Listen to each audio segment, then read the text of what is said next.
Dans cette vidéo, je ne vais pas vous parler de batterie externe ou de brosse à dents magique, je vais vous lister les 5 accessoires que je prends systématiquement pour mes voyages, plus un accessoire bonus.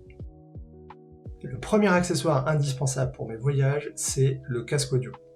Donc là, il y a 2 points importants à prendre en compte quand on se déplace.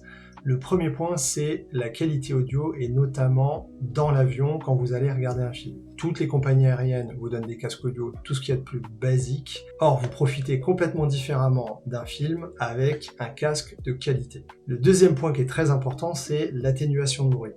Là encore, dans l'avion, c'est très important car c'est un environnement très bruyant. Soyons réalistes, il n'y a aucun casque qui supprime complètement le bruit d'un avion, mais ça va sérieusement le réduire, ça va complètement rendre votre expérience différente quand vous allez regarder un film ou quand vous allez dormir. Moi, personnellement, je dors avec le casque sur les oreilles. En termes de produits, vous avez énormément de choix sur le marché. En ce qui me concerne, moi j'ai un produit qui date un peu, qui est un Sony WH-1000XM4, qui n'est pas le dernier de la lignée de ce type de produit. Je crois que le dernier c'est le XM6. Le fait est que vous pouvez trouver le XM4 d'occasion sur Le Bon Coin aux alentours des 100 €. C'est un excellent investissement et l'atténuation de bruit est déjà très bonne. Faites attention à bien prendre un casque avec une prise jack, car dans l'avion, ce sont des prises jack qui sont au niveau des sièges. Le deuxième accessoire indispensable pour les voyages longue durée, que ce soit en avion, en train ou en bus, c'est le coussin qui va vous maintenir les cervicales.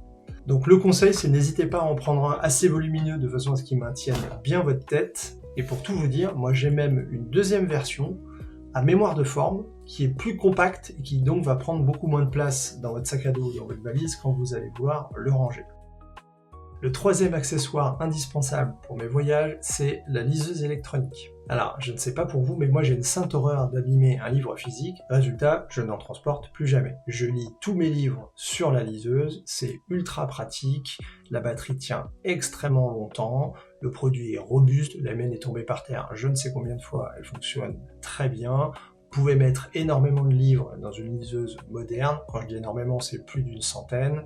Donc ça présente aussi l'intérêt par rapport à un livre physique, c'est si vous commencez un livre et qui vous plaît plus, en gros, vous pouvez facilement en ouvrir un deuxième ou un troisième que vous aurez mis d'avance sur votre liseuse. Moi j'ai une Kobo Aura de mémoire, donc là encore qui n'est pas le dernier modèle, vous pouvez très bien l'acheter d'occasion sur Le Bon Coin, c'est exactement ce que j'ai fait, ce sont des produits électroniques qui vieillissent très bien, et c'est un investissement que vous ne regretterez jamais. Le quatrième accessoire indispensable, il va peut-être vous faire sourire, et ce sont les bouchons d'oreille, ou les boules caisses, comme on appelait ça autrefois. Donc il se trouve que j'ai eu 2 cas précis où je me suis rendu compte à quel point c'était indispensable. C'était lors d'un voyage en Indonésie. Un de mes hôtels avait un poulailler à proximité, donc il y avait un coq globalement qui tous les matins hurlait à 5 h. Or, moi, à 5 h du matin en vacances, je dors profondément. Et quelques jours plus tard, toujours dans le même état d'esprit, mon hôtel était à proximité d'une mosquée. Donc cette fois-ci, c'était plus un coq, c'était l'appel à la prière. Et globalement, c'était à peu près à la même heure. Donc une fois de plus, j'étais bien content de pouvoir ne pas être perturbé grâce à ces sympathiques produits. Alors moi, je vous conseille la version en silicone. Moi, les petites versions en plastique de couleurs qui sont vaguement mignonnes, mais en fait ça marche absolument pas. En silicone, c'est un peu plus contraignant, mais alors l'efficacité, c'est le jour et la nuit. Pour vous dire, maintenant, quand je prends l'avion, je mets et des boules caisses et le casque anti-bruit pour réduire au maximum le bruit de l'avion. Et honnêtement, ça marche. Le cinquième accessoire, il est un peu original, c'est le kit de snorkeling, à savoir le masque et le tuba. Alors globalement, vous n'êtes pas obligé d'acheter le vôtre, mais si vous êtes fan de snorkeling, ça veut dire que tous les jours, potentiellement, vous allez devoir le louer à la petite boutique du coin en fonction de l'endroit où vous allez aller pour faire du snorkeling. Moi, personnellement, j'ai décidé de franchir le pas, je me suis acheté mon propre kit perso et je regrette pas, c'est pas si cher que ça dure extrêmement longtemps, hein, c'est que du plastique, donc si vous en prenez soin, il n'y a pas de souci, dans 10 ans, vous pourrez encore le mettre. J'avoue que j'ai pas franchi le pas pour les palmes, alors que les palmes c'est quand même bien pratique quand vous faites du snorkeling et qu'il y a genre entre 3 et 5 mètres de profondeur. Je suis en train de me poser la question, je sens que je vais pas tarder à craquer, j'hésite un peu parce que ça prend quand même un petit peu plus de place. Voilà, mais j'avoue c'est un investissement de plus que moi, je ne regrette pas du tout.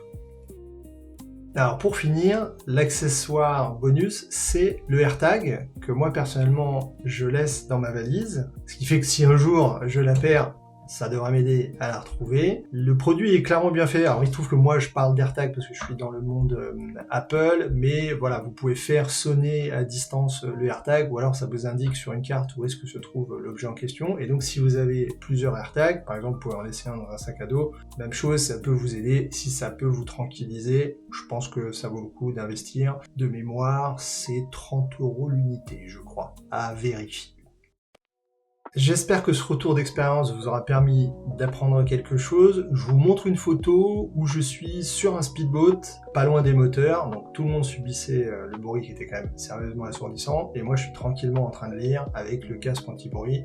Une fois de plus, je me répète, c'est comme dans l'avion, hein, ça supprime pas totalement le bruit, mais ça le rend complètement supportable. Laissez-moi en commentaire vos avis sur vos accessoires indispensables. J'avoue, je suis très curieux d'avoir votre avis sur la chose. Comme d'habitude, je vous laisse mettre un like si vous avez apprécié cette vidéo, et je vous dis à la prochaine fois.